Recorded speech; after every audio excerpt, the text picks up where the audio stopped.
The most important message for enlightenment is that it is our software program that is making judgments on our behalf, and it is getting disturbed on our behalf. That's the ultimate message that we could miss our whole lives if we don't pay attention to it. Remember, when we were born, there was no software program or complete blank slates. There was no ideas added yet. So first we had to learn language, and then those ideas. You can imagine that yourself at 3 years old, you hardly got no ideas yet that are composite to make an identity out of it. And this identity, of course, it's a fake identity. It's a pseudo identity, as they call it, because it's not real. It's built out of ideas. Our real identity is to witness the consciousness to these ideas. It's the life giver of these ideas, and it is us that mistakenly identify with these ideas and assume that it's our identity. And this is what creates the pseudo identity to keep growing. And but the main thing is, it makes judgments, and it is getting disturbed by its own judgments. It's speaking on our behalf. It's reacting on our behalf. It's getting disturbed. Our consciousness is undisturbable.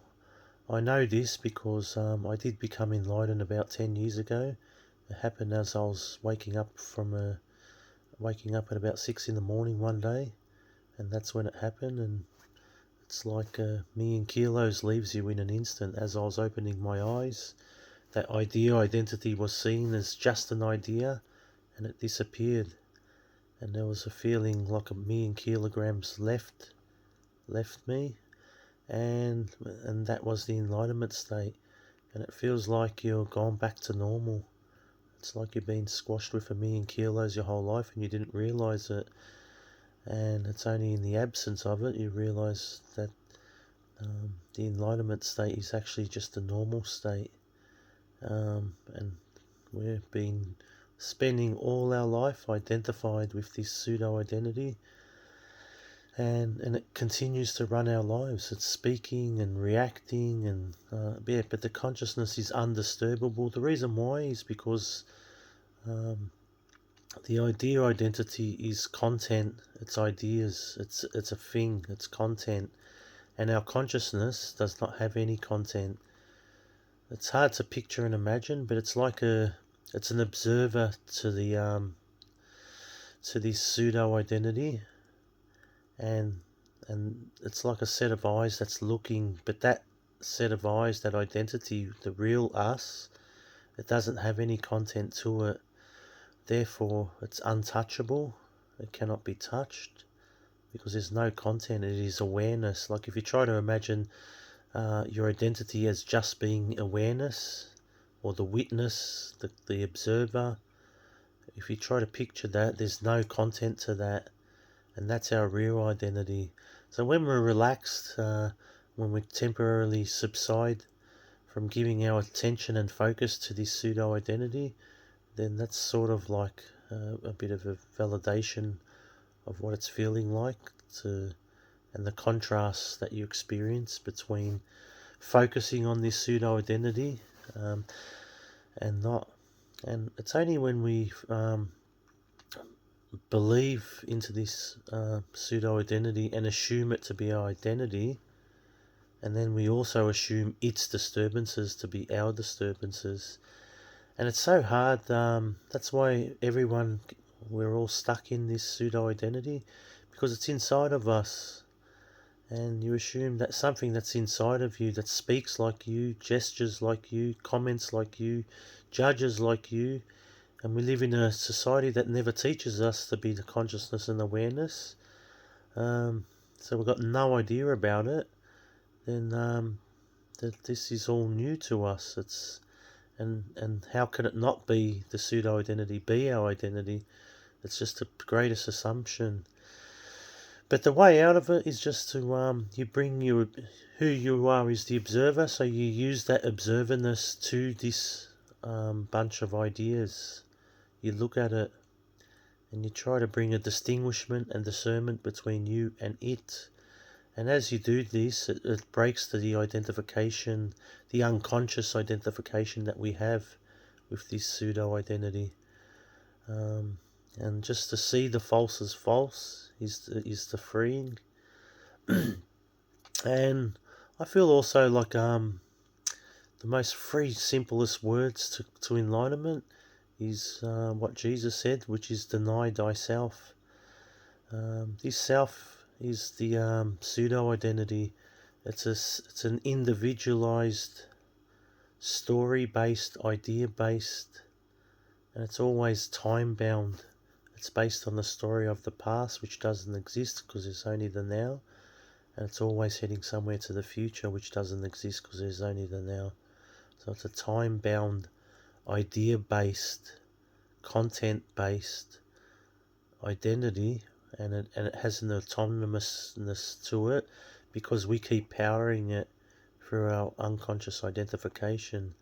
So when you make it conscious, the observation, when you practice every day looking at this pseudo-identity, then this starts breaking the link of, it starts unplugging it and withdrawing the power from it. If you keep focus on it and you keep assuming, unconsciously assuming that it's your identity, then it'll keep spinning and, and ultimately that's the real cause of disturbance is that you're forgetting who you are. If you really go back and back and back and see what the absolute root cause of disturbance and suffering is, you're forgetting who you are. And you're identifying with this pseudo identity and its disturbances as being your disturbances. But our consciousness is so when you're enlightened, it's like you're in a state of peace. So peace is the foundation of your identity, and it's a peace that's like if the way I describe it, it's like a million times better than an orgasm. And I don't mean that this peace is sexual in any way, but I just mean that it's so peaceful, the feeling of it, that you probably wouldn't have sex anymore ever again if you were enlightened.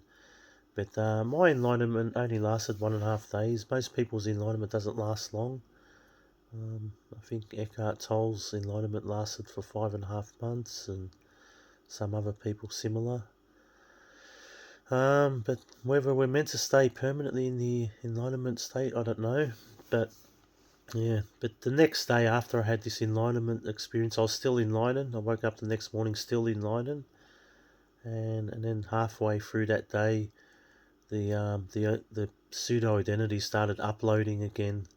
It took about 4 hours to upload, and then all that 1 million kilograms returned back with it.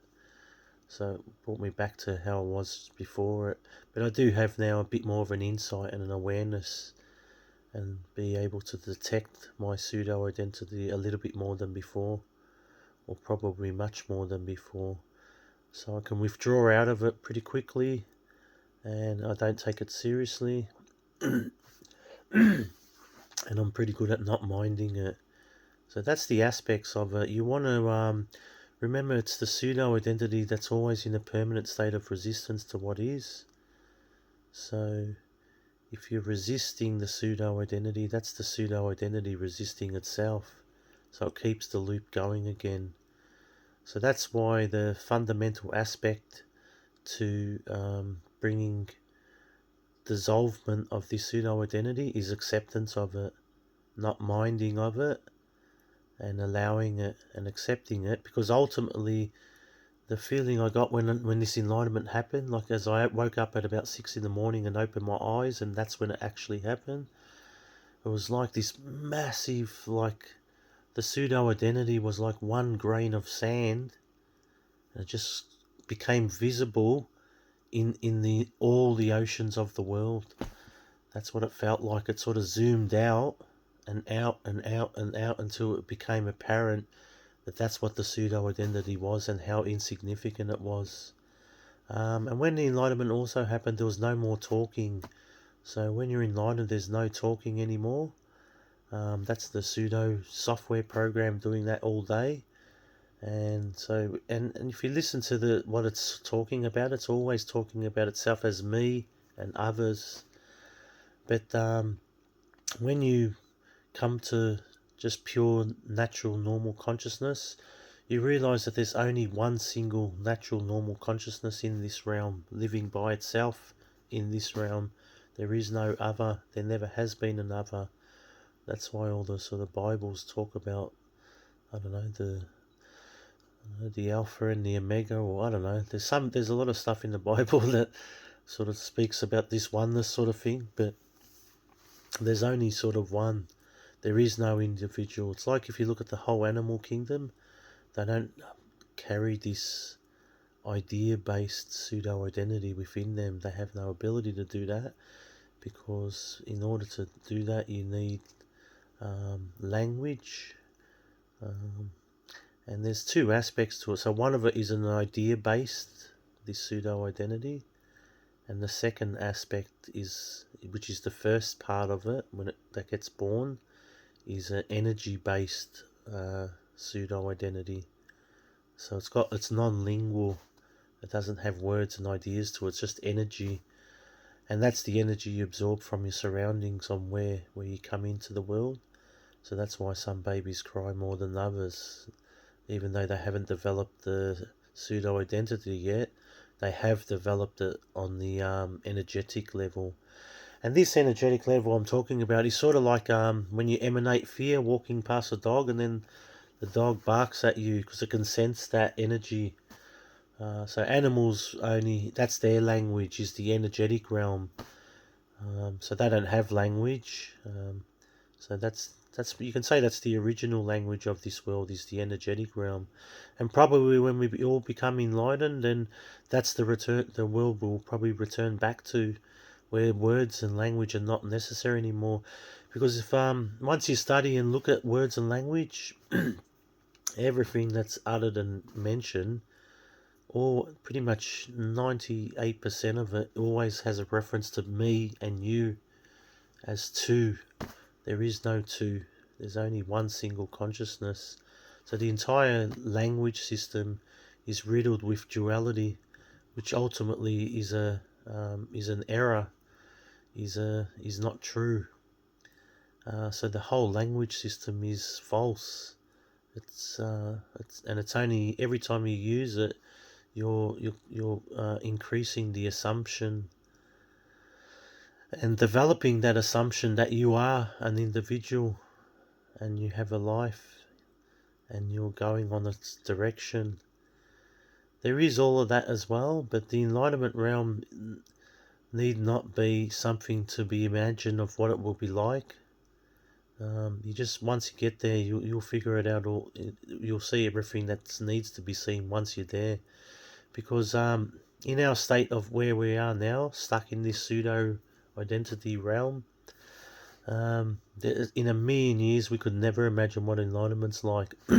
And the same goes for our enlightenment consciousness, that in a million years it can't imagine what it's like to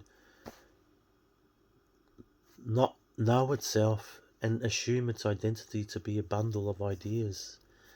And another good thing to recognize is to show you the non-validity of this pseudo-identity, is that these ideas, one, they're not around when you're born, but you're still there as the consciousness as you're born. So that's one of the points that shows the non-validity of it. And also it's continually been upgraded. So try to imagine the 5-year-old pseudo-identity. You can imagine probably like antics and tantrums, or 7-year-old, whatever. And then try to imagine then the 20-year-old pseudo-identity. It's it's highly motivated or whatever, and then the 30, but it's so easy to confuse this as our identity, and you think it must be my identity, but it's just an idea, and that's ultimately, and it's a story, and it's a dialogue. And if you step back and look at it, this story and a dialogue, you'll see it is just a story and a dialogue. It's just an idea, and bring yourself in the vision back into yourself to recognize that you're the one that's looking at it. You're the awareness of it. And so that's how you sort of dissolve the pseudo identity, bring a distinguishment and discernment between you and it, and see the non-validity of it. That how can something that wasn't there and then continue every day, every week it's getting upgraded like your mobile phone, and then you can do some self-development, then you can delete some of the negative ideas and replace them with positive ideas, but they're still just ideas. And it won't create enlightenment having an amazing positive idea, pseudo-identity, because it's a pseudo-identity. The enlightenment means the absence of the pseudo-identity, is the realization that the pseudo-identity is a pseudo-identity. And then it can't be identified and mistaken as who you are anymore. It's impossible, inconceivable, unimaginable to think that you are a pseudo-identity. Impossible, because it's just an idea. I'll leave it with that. Thank you, my friends.